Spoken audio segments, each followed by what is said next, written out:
ਇਹ ਲੱਗਦਾ ਵੀ ਜੋ ਯੂਕਰੇਨ ਤੇ ਰਸ਼ੀਆ ਦੀ ਜਿਹੜੀ ਲੜਾਈ ਆ ਉਹਦੇ ਸੰਬੰਧ ਦੇ ਵਿੱਚ ਜੋ ਪੀਸ ਟਾਕਸ ਚੱਲ ਰਹੀਆਂ ਹੈਗੀਆਂ ਉਹ ਲਗਭਗ ਲਾਗੇ ਹੋ ਸਕਦਾ ਆ ਵੀ ਡੀਲ ਬਣ ਜਾਵੇ ਕਿਉਂਕਿ ਜੋ ਜ਼ੇਲੈਂਸਕੀ ਆ ਯੂਕਰੇਨ ਦੇ ਪ੍ਰੈਜ਼ੀਡੈਂਟ ਉਹਨਾਂ ਨੇ ਇਹ ਕਿਹਾ ਆ ਵੀ ਅਸੀਂ ਈਸਟਰਨ ਯੂਕਰੇਨ ਵਾਲਾ ਜਿਹੜਾ ਜ਼ੋਨ ਆ ਉਸ ਨੂੰ ਡੀਮਿਲਟਰਾਈਜ਼ ਕਰਨ ਦੇ ਲਈ ਓਪਨ ਹੈਗੇ ਆ ਤੇ ਡੋਨਸਕ ਜਿਹੜਾ ਏਰੀਆ ਆ ਉੱਥੇ ਜਿਹੜਾ ਕਾਫੀ ਉਸ ਨੂੰ ਲੈ ਕੇ ਇਸ਼ੂ ਬਣਿਆ ਹੋਇਆ ਕਿਉਂਕਿ ਰਸ਼ੀਆ ਵਾਲੇ ਕਹਿੰਦੇ ਵੀ ਅਸੀਂ ਆਪਣੇ ਕਬਜ਼ੇ 'ਚ ਰੱਖਣਾ ਹੈਗਾ ਪਰ ਜਿਸ ਹਿਸਾਬ ਦੇ ਨਾਲ ਪਿਛਲੇ ਕਾਫੀ ਦਿਨਾਂ ਤੋਂ ਜਿਹੜੀ ਗੱਲਬਾਤ ਚੱਲ ਰਹੀ ਆ ਪੀਸ ਟਾਕ ਉਹਦੇ ਵਿੱਚ ਹੁਣ ਜੋ ਟੈਰੀਟੋਰੀਅਲ ਡਿਸਪਿਊਟ ਹੈਗੀ ਆ ਡੋਨੇਟਸ ਤੇ ਉਹ ਕਾਫੀ ਜਿਹੜੀ ਗੁੰਝਲਦਾਰ ਆ ਤੇ ਉਸ ਨੂੰ ਸੋਲਵ ਕਰਨ ਦੇ ਲਈ ਜੋ ਯੂਕਰੇਨ ਦੇ ਪ੍ਰੈਜ਼ੀਡੈਂਟ ਨੇ ਇਹ ਕਿਹਾ ਵੀ ਅਸੀਂ ਉਸ ਜ਼ੋਨ ਨੂੰ ਡੀਮਿਲਟਰਾਈਜ਼ ਕਰ ਦਾਂਗੇ ਤੇ ਰਸ਼ੀਆ ਨੂੰ ਵੀ ਉਸੇ ਤਰ੍ਹਾਂ ਆਪਣੀ ਫੋਰਸਸ ਨੂੰ ਪੁੱਲ ਕਰਨਾ ਪਊਗਾ ਜਿਹੜਾ ਡੋਨਸਕ ਵਾਲਾ ਏਰੀਆ ਆ ਉੱਥੇ ਉਹਨਾਂ ਨੇ ਆਪਣਾ ਕਬਜ਼ਾ ਕੀਤਾ ਹੋਇਆ ਹੈਗਾ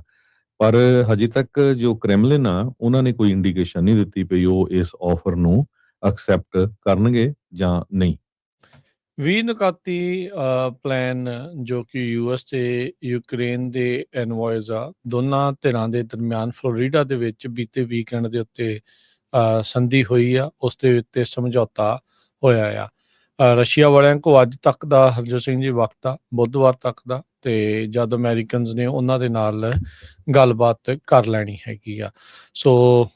ਇਹ ਜਿਹੜਾ ਡੋਨਬਾਸ ਦਾ ਇਲਾਕਾ ਆ ਈਸਟਰਨ ਇਲਾਕਾ ਉਸ ਨੂੰ free economic zone potential option ਦੇ ਤੌਰ ਦੇ ਉੱਤੇ ਦੇਖਿਆ ਜਾ ਰਿਹਾ ਆ ਪੱਤਰਕਾਰਾਂ ਨਾਲ ਗੱਲ ਕਰਦੇ ਹੋਏ ਉਹਨਾਂ ਨੇ ਕਿਹਾ ਵੀ ਯੂਕਰੇਨ ਜਿਹੜਾ ਇਸ ਵਿਡਰੋਲ ਦੇ ਅਗੇਂਸਟ ਆ ਇਸ ਦੇ ਵਿਰੁੱਧ ਦੇ ਵਿੱਚ ਹੈਗਾ ਆ ਪਰ ਜਿਹੜੇ ਯੂਐਸ ਦੇ ਨੈਗੋਸ਼ੀਏਟਰ ਆ ਉਹ ਇਹ ਚਾਹ ਰਹੇ ਆ ਵੀ ਇਹਨਾਂ ਦੋਨਾਂ ਮੁਲਕਾਂ ਦੇ ਦਰਮਿਆਨ ਡੀਮਿਲਟਰਾਈਜ਼ਡ ਜ਼ੋਨ DMZ ਜਿੱਦਾਂ ਇੱਕ ਨਾਰਥ ਕੋਰੀਆ ਤੇ ਸਾਊਥ ਕੋਰੀਆ ਦੇ ਦਰਮਿਆਨ DMZ ਬਣਿਆ ਆ ਕਹਿੰਦੇ ਵੀ ਇਦਾਂ ਦੀ ਇੱਕ ਜ਼ੋਨ ਬਣਾਈ ਜਾਵੇ ਜਾਂ ਇੱਕ ਫ੍ਰੀ ਇਕਨੋਮਿਕ ਜ਼ੋਨ ਬਣਾਈ ਜਿਹੜੀ ਹੋ ਜਾਵੇ ਉਹਨਾਂ ਜ਼ੈਲੈਂਸਕੀ ਨੇ ਕਿਹਾ ਵੀ ਪੁੱਲ ਆਊਟ ਕਰਨਾ ਯੂਕਰੇਨ ਟਰੂਪਸ ਨੂੰ ਇਹਦਾ ਮਤਲਬ ਇਹ ਆ ਵੀ ਜਿਹੜੀ ਆ ਯੂਕਰੇਨ ਦੇ ਦੁਆਰਾ ਹੀ ਉੱਥੇ ਪੁਲਿਸ ਨੂੰ ਜਿਹੜਾ ਉਹ ਲਾਇਆ ਜਾਣਾ ਚਾਹੀਦਾ ਫੌਜੀ ਅਸੀਂ ਵਾਪਸ ਬੁਲਾ ਲਾਂਗੇ ਪਰ ਪੁਲਿਸ ਜਿਹੜੀ ਉਹ ਆਪਣੀ ਜਿਹੜੀ ਉਹ ਹੋਊਗੀ ਕਹਿੰਦੇ ਵੀ ਦੋ ਹੀ ਆਪਸ਼ਨਸ ਆ ਜਾਂ ਤਾਂ ਜਿਹੜੀ ਲੜਾਈ ਆ ਇਹ ਚੱਲਦੀ ਰਹੂਗੀ ਤੇ ਜਾਂ ਫਿਰ ਜਿਹੜੀ ਇਕਨੋਮਿਕ ਜ਼ੋਨ ਆ ਪੋਟੈਂਸ਼ੀਅਲ ਇਕਨੋਮਿਕ ਜ਼ੋਨ ਆ ਉਸ ਨੂੰ ਬਣਾਇਆ ਜਾ ਸਕਦਾ ਹੈਗਾ ਆ 28 ਪੁਆਇੰਟ ਸੀਗੇ ਪਹਿਲਾਂ ਇਸ ਡਾਕੂਮੈਂਟ ਦੇ ਵਿੱਚ ਇਹ ਘਟਦੇ ਹੁਣ 20 ਪੁਆਇੰਟ ਦਾ ਜਿਹੜਾ ਪਲਾਨ ਆ ਉਹ ਬਣ ਚੁੱਕਾ ਹੈ ਯੂਐਸ ਦੇ ਜਿਹੜੇ ਸਪੈਸ਼ਲ ਐਨਵੋਏ ਸਟੀਵ ਵਿਟਕੌਫ ਉਹਨਾਂ ਨੇ ਵੀ ਪਿਛਲੇ ਹਫ਼ਤਿਆਂ ਦੇ ਵਿੱਚ ਰਸ਼ੀਆ ਵਾਲਿਆਂ ਦੇ ਨਾਲ ਗੱਲਬਾਤ ਕੀਤੀ ਹੈਗੀ ਆ ਤੇ ਇਹ ਮੰਨਿਆ ਜਾ ਰਿਹਾ ਵੀ ਇਹ ਜਿਹੜਾ 20 ਨੁਕਾਤੀ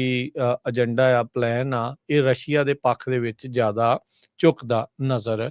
ਆ ਰਿਹਾ ਹੈਗਾ ਆ ਸੋ ਰਸ਼ੀਆ ਕਹਿ ਰਿਹਾ ਆ ਵੀ ਜਿਹੜੇ ਇਲਾਕੇ ਦੇ ਉੱਤੇ ਜਿੱਦਾਂ ਤੁਸੀਂ ਡੋਨਟਸਕ ਦਾ ਇਲਾਕੇ ਦਾ ਜਿਹੜਾ ਜ਼ਿਕਰ ਕੀਤਾ ਆ ਵੀ ਉਹਦੇ 1/25% ਦੇ ਵਿੱਚੋਂ ਉਹ ਪੁੱਲ ਆਊਟ ਘਰ ਜਿਹੜਾ ਉਹ ਲੈਣ ਸੋ ਜੇ ਦੇਖਿਆ ਜਾਵੇ ਹਰਜੋਤ ਸਿੰਘ ਜੀ 3 ਵਰੇ ਲਾ ਕੇ ਰਸ਼ੀਆ ਦਾ ਇਲਾਕਾ ਜਿਹੜਾ ਉਹ ਵੱਧ ਜਾਊਗਾ ਪਹਿਲਾਂ ਕ੍ਰੀਮੀਆ ਉਹਨਾਂ ਨੇ ਹਥਿਆ ਲਿਆ ਸੀਗਾ ਤੇ ਹੁਣ ਜਿਹੜਾ ਇਹ ਡੋਨਸਕ ਦਾ ਜਿਹੜਾ ਇਲਾਕਾ ਆ ਉਹ ਇਸ ਪਾਸੇ ਵੱਲ ਨੂੰ ਜਿਹੜਾ ਉਹ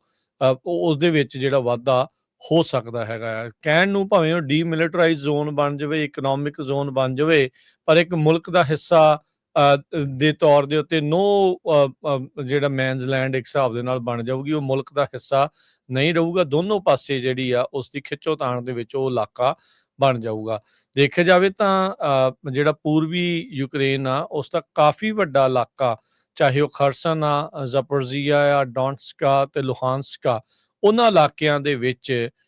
ਜਿਹੜੇ ਰਸ਼ੀਆ ਦਾ ਮਿਲਟਰੀ ਕੰਟਰੋਲ ਖਾਸਾ ਜਿਹੜਾ ਆ ਉਹ ਵੱਧ ਚੁੱਕਾ ਹੈ ਤਕਰੀਬਨ ਕਹਿੰਦੇ ਵੀ ਜੇ ਉਹ ਪ੍ਰੋਵਿੰਸ ਜਾਂ ਸੂਬੇ ਉਹਨਾਂ ਨੂੰ ਮੰਨਿਆ ਜਾਵੇ ਤਾਂ ਉਹਨਾਂ ਦੇ ਵਿੱਚ ਹੁਣ ਰਸ਼ੀਅਨ ਕੰਟਰੋਲ ਹੀ ਪੂਰਾ ਚੱਲ ਰਿਹਾ ਹੈਗਾ ਆ ਸੋ ਯੂਕਰੇਨ ਕਾਫੀ ਆਪਣਾ ਜਿਹੜਾ ਇਲਾਕਾ ਆ ਉਹ ਰਸ਼ੀਆ ਦੇ ਹੱਥ ਇਸ ਦੇ ਵਿੱਚ ਗਵਾ ਚੁੱਕਾ ਆ ਤੇ ਇਵੈਂਚੁਅਲੀ ਲੜਾਈ ਬੰਦ ਕਰਾਉਣ ਦੇ ਲਈ ਉਹਨਾਂ ਨੂੰ ਪੱਕਿਆਂ ਤੌਰ ਦੇ ਉੱਤੇ ਹੀ ਉਸ ਦੇ ਵਿੱਚੋਂ ਬਾਹਰ ਨਿਕਲਣਾ ਪੈ ਸਕਦਾ ਹੈਗਾ ਕੱਲਾ ਇਲਾਕਾ ਨਹੀਂ ਪਾਇਆ, ਯੂਕਰੇਨ ਦਾ ਬਹੁਤ ਜ਼ਿਆਦਾ ਨੁਕਸਾਨ ਹੋ ਚੁੱਕਾ ਹੈ। ਹੁਣ ਯੂਕਰੇਨ ਵਾਲੇ ਅਮਰੀਕਾ ਤੋਂ $100 ਬਿਲੀਅਨ ਦੀ ਮੰਗ ਕਰ ਰਿਹਾ ਵੀ ਤੁਸੀਂ ਕੰਟਰੀਬਿਊਟ ਕਰੋ ਸਾਡੇ ਮੁਲਕ ਨੂੰ, ਦੁਬਾਰਾ ਕੀ ਕੰਸਟਰਕਸ਼ਨ ਦੇ ਲਈ ਸਾਰੇ ਜਿਹੜੇ ਪ੍ਰੋਜੈਕਟ ਹੈ, એનર્ਜੀ ਦੇ ਜਿਹੜੀਆਂ ਬਿਲਡਿੰਗਾਂ, ਹਸਪਤਾਲ ਉਹਨਾਂ ਦੇ ਢਹਿ ਢੇਰੀ ਹੋ ਗਿਆ, ਉਹਨਾਂ ਨੂੰ ਬਣਾਉਣ ਦੇ ਲਈ। ਇਸੇ ਤਰ੍ਹਾਂ ਯੂਰਪ ਵਾਲਿਆਂ ਤੋਂ ਵੀ ਉਹ $100 ਬਿਲੀਅਨ ਮੰਗ ਰਹੇ ਆ। ਅਲਟੀਮੇਟ ਗੋਲ ਕਹਿੰਦੇ ਵੀ ਸਾਡਾ $800 ਬਿਲੀਅਨ ਦਾ ਹੋਊਗਾ ਯੂਕਰੇਨ ਦੀ ਰੀਬਿਲਡਿੰਗ ਦੇ ਲਈ, ਜਿਹਦੇ ਵਿੱਚ ਪ੍ਰਾਈਵੇਟ ਜਿਹੜੇ ਇਨਵੈਸਟਰਸ ਆ ਉਹ ਵੀ ਪੈਸੇ ਪਾ ਸਕਦੇ ਹੈਗੇ ਆ। ਯੂਕਰੇਨ ਦੀ ਆਰਮੀ 8 ਲੱਖ ਦੇ ਕਰੀਬ ਟਰੂਪਸ ਹੈਗੇ ਆ, ਜਿਸ ਨੂੰ ਮੋਸਟਲੀ ਵੈਸਟਰਨ ਪਾਰਟਨਰ ਜਿਹੜੇ ਮੈਂਬਰਸ਼ਿਪ ਜਾਂ ਯੂਰਪੀਅਨ ਯੂਨੀਅਨ ਦੇ ਮੁਲਕ ਆ ਉਹੀ ਸਪੋਰਟ ਕਰ ਰਹੇ ਹੈਗੇ ਆ। ਜ਼ੈਲੈਂਸਕੀ ਨੇ ਕਿਹਾ ਯੂਰਪੀਅਨ ਮਿਲਟਰੀ ਜਿਹੜੀ ਸਪੋਰਟ ਕਰੂਗੀ ਉਹਨਾਂ ਨੂੰ, coalition of willing group of 30 countries ਦਾ ਹੈਗਾ, ਜਿਹੜੇ ਕਿ ਯੂਕਰੇਨ ਨੂੰ ਵਧੀਆ ਮੁਲਕ, ਸਟਰੋਂਗ ਮੁਲਕ ਦੇਖਣਾ ਚਾਹੁੰਦੇ ਆ ਆਫਟਰ ਪੋਸਟ ਵਾਰ। ਸੋ ਦੇਖਦੇ ਆ ਹੁਣ ਕ੍ਰੈਮਲਨ ਵਾਲੇ ਇਹਦੇ ਉੱਤੇ ਮੰਨਦੇ ਕਿ ਨਹੀਂ, ਪਰ ਯੂਕਰੇਨ ਵਾਲਿਆਂ ਨੇ ਕਾਫੀ ਕੁਝ ਜਿਹੜਾ ਛੱਡ ਦਿੱਤਾ ਹੈਗਾ।